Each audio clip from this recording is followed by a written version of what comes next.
Hello, and today we're going to talk about the beautiful and amazing Pythagorean theorem. And I know what you're thinking to yourself. You're thinking, self, I have not dealt with enough word problems with these radicals. And you know that there's just word problems just waiting to be found. So let's find them. So first, let's start with actually writing down what the actual formula is for the Pythagorean theorem. And this should all be review, but the formula is a squared plus b squared equals c squared, and that deals with right triangles. So here I have this beautiful model of this right triangle. And a and b are the legs, whereas c is the hypotenuse. The hypotenuse is the side length that is opposite of the right angle and is the longest side out of all of them. So we know it's the hypotenuse if it's the longest side. While working on your problems, be sure to have a diagram to depict the problem, have the formula written out, and show all your work. These are all key components if you'd like to succeed with solving problems via the Pythagorean theorem. And we've seen the formula, and that's nice. So let's actually try some problems out. Here I have a right triangle has one leg that is 8 inches, the hypotenuse is 17. Find the length of the other leg. So if I want to do this, the first thing I have to do is draw a right triangle. So here is my lovely right triangle. Oh, it's immaculate. Let's call this one 8, and we know the hypotenuse is 17. We don't know what our other leg is. I'm going to call it B. You can call it A, you can call it X, you can call it whatever you want. But all you have to do is find it in the end. So here I know that a squared plus b squared equals c squared. I don't know where that red came from, but that means that 8 squared plus b squared equals 17 squared. And you may be thinking to yourself, hey, let me just subtract those and just get 9 squared. Don't do that because that's a horrible idea. We need to just kind of simplify this down to 64 plus b squared equals, and 17 squared would be 289. From here I have to subtract 64 from both sides, which gives me b squared equaling 225. And of course you know your perfect squares by now, and you know that b would have to be equal to 15. And good for you. And that would be 15 inches because what is that red? It's ridiculous. Okay. We use inches because we're a boss. And we remember that this b could really technically be plus or minus 15. However, we're not ridiculous here, right? We're not going to say that the side length is negative 15 inches because that's not, you can't have negative length. Don't be ridiculous. Let us try another one that may not be as nice, because that was pretty nice. I mean, 15, right? What are the chances? The width of a rectangle with diagonal of 14 centimeters and a length of 6 centimeters. So we have to find the width. Now, some of you, this is probably a whole new word. And if you thought about the song A Whole New World while I said that, that's fantastic. But first, let's talk about what a diagonal is. A diagonal is the line that can connect two opposite vertices. So either this would be my diagonal here, or this would also, well, if I could draw, this would also be my diagonal. Either one of those is your diagonal. Okay? And I think I just drew the Scottish flag there. So my diagonal is connecting these two, and I'm told that the diagonal is 14 centimeters long, whereas the length is 6 centimeters long. And I'll use that one because it looks more appropriate in terms of proportion. This is not drawn to scale. So 14, since that diagonal, that will be my hypotenuse. So 14 squared equals, I'll call this a squared plus 6 squared, because we have this beautiful formula there. Okay, and now I say 14 squared is 196 equals a squared plus 36. I then subtract 36 from both sides and get 160 equals a squared. And you're thinking, whoa, Mr. Irv, that's not a perfect square. And good job. You just need to break this down to the square root of 16 times the square root of 10, meaning a equals 4 square roots of 10. So just like those other problems that I were to have before where you have to simplify for your final answer, we will not accept the square root of 160 or the decimal approximation. We want the exact answer, which would be 4 square roots of 10, and we want units, which are centimeters. Look at that. Glorious. So the width is 4 square roots of 10 centimeters long, or wide, or however you want to say it.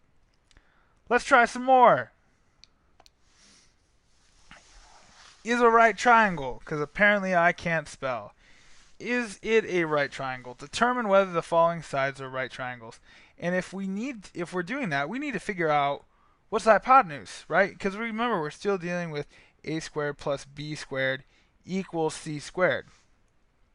So I need to figure out what is my longest side here. So you might actually have to take an approximate square root there. So I have to think, okay, what would the square root of 74 be? Well, I know that the square root of 64 is 8, so that means this has to be bigger than 8, right? This is larger than 8, greater than 8. Therefore, that would be my longest side. So let's try to figure that out. Let's say 7 squared plus 5 squared equals the square root of 74 squared, meaning 49 plus 25 equals 74, and adding those up, I get 74 equals 74. So this would be a right triangle, and I can tell that because I know the side lengths, right? The side lengths add up. The Pythagorean theorem holds true. However, let's think at this one. Okay, the lowest, this has to be, my perfect squares are 36 and 49, meaning that this is between 6 and 7. That means that this is a leg. So I'd have 7 squared plus the square root of 42 squared equals 11 squared.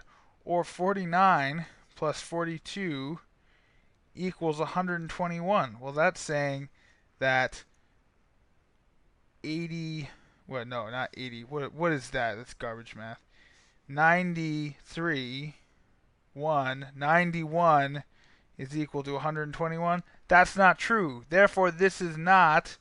And try out these two challenging problems, but rise to the occasion, and I'll see you on the other side. So you have solved the math, and you have found that the first one is square root of 87, which cannot be simplified, and the second is 2 square roots of 6. If you got these right, fast forward to the next part. If you got them wrong, stick around for the explanation. So the first thing you need to do here is you need to draw a picture, right? Pictures are worth 1,000 words. Literally, they are worth that. You can sell them for 1,000 words. Not really. Don't try that. So first I need to say I ran 5 miles south. So here's your starting point. This is you. Okay, and you started and you ran 5 miles south. Now you have to have a firm grasp on directions here. If you don't, it's going to be a hard problem for you. So this is 5 miles south. Then 6 miles east. Again, we're dealing with miles here. And then finally, 12 miles north. 12 miles north. Now, you're trying to figure out this distance here. Trying to figure out that distance here. So how do we go about doing that? Well, our first move here is we need to figure out that this is a triangle, right? It's not the triangle we're thinking of, but it's the triangle that we need. And we know if that this is 6 miles, then this triangle length has to be 6 miles. And there's that weird red dot coming up again. Oh well. If this is 6 miles, then this is 6 miles. We also know that the length of this side here has to be 12 miles minus 5 miles, because that's the difference of those two lengths. So this here would be 7 miles. So now we know two things. So we know the legs of our triangle, and let me clear up some of this junk here. Oh, that's me writing. We know the legs of our triangle, which are 6 and 7, but we don't know what our hypotenuse is. We don't know what our c is. So 6 squared plus 7 squared has to be equal to c squared. Or another way to say that, well, to simplify it down, that would be 36 plus 49 equals c squared, which would be 87 equaling c squared, and then we must take the square root, and we realize that we cannot simplify that down because the 87 is prime, so we can't simplify it down anymore. So our final answer would be the square root of 87 miles. The square root of 87 miles, because we're very precise people, right? That would be a horribly annoying trait, though, if you were to try to explain that to a person. Just say, how long did you run? I just ran about square root of 87 miles. Just a casual conversation. Let's move on to the next one. This one gets a little bit more complicated, but not too much if we know what we're doing. We want to figure out the area of the triangle shown at right. So what I first do is I say this is b, right? That's our missing variable.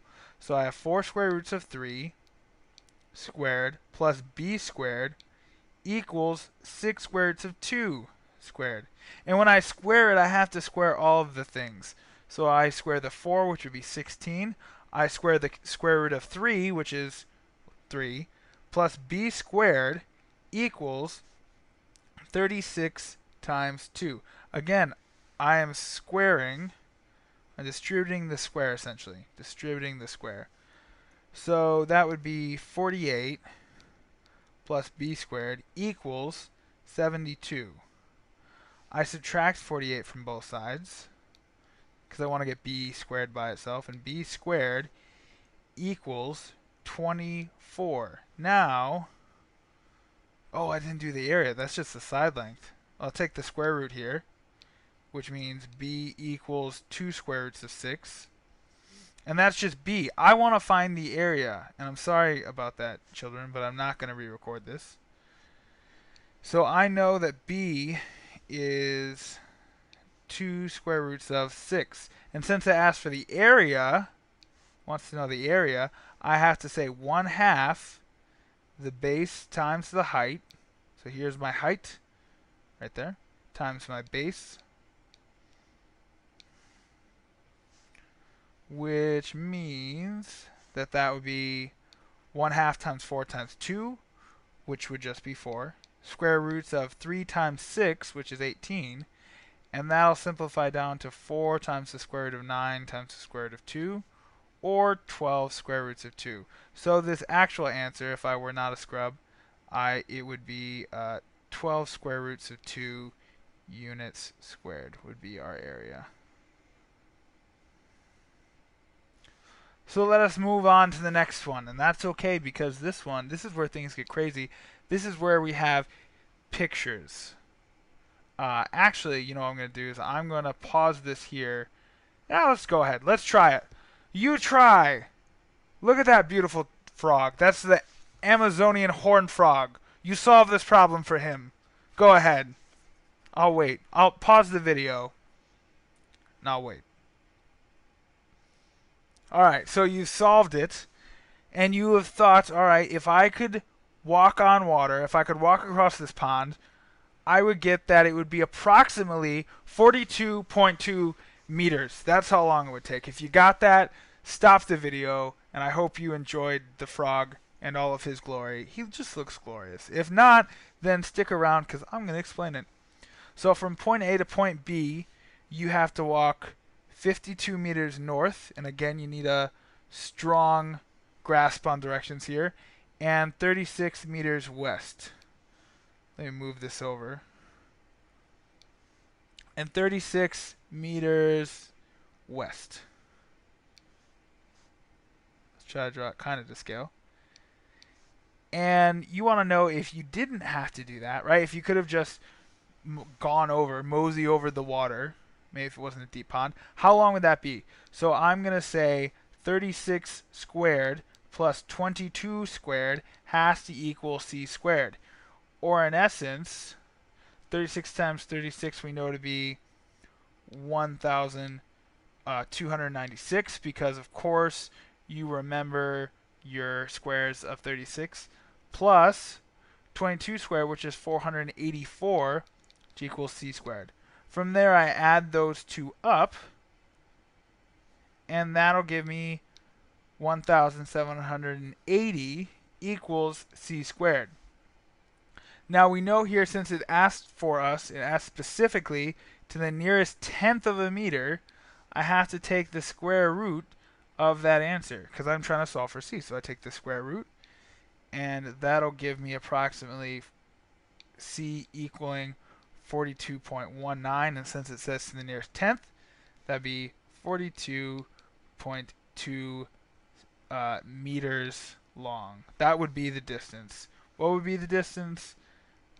42.2 meters. So, thanks for watching the video. I hope you enjoyed the frog. Not even me speaking, but I hope you enjoyed the frog. And take all the good notes and ask all the good questions. Bye-bye now.